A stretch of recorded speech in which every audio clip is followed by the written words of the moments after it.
就来看这个苏澳这个渔船新宁坡236号，昨下晡的2点，离钓鱼台附近的海域作业的时阵，日本有一台海上保安厅的公务艇故意来甲因弄，甲船头共弄害。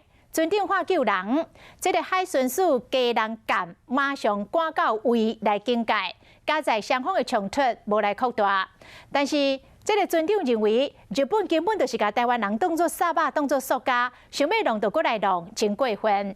宜兰县长林姿妙嘛要求日本必须要赔偿渔船的损失，就是要来维护咱的渔权。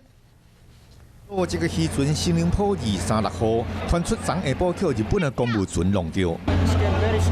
大家看渔船的船头规个拢逼了了，伤痕骨落位。造成这件事故传出是日本海上保安厅的公务船。船长的投讲，因伫钓鱼台西边的海域12海里的所在作业，无缘到一半刷拄到日本海上保安厅的公务船来伫哪查，也有一只巡视船挑伫工地来弄渔船，而且事先拢无警告。船长咧怀疑讲，这是日本人挑伫要来找麻烦。甲咱台湾人国家的渔民啊，的生命财产当做一个事啦，唔是讲我要弄，就要弄啊。哦，台湾。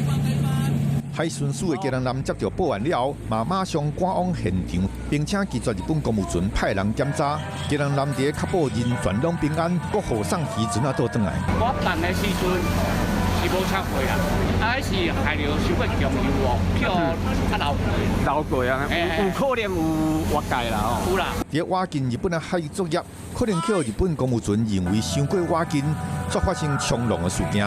中央一当来发现我主协议。宜兰县政府呢，保护渔民，这是咱正宗爱做的工作。渔民大声咧对日本表达抗议，县长林姿妙嘛来到渔港探望。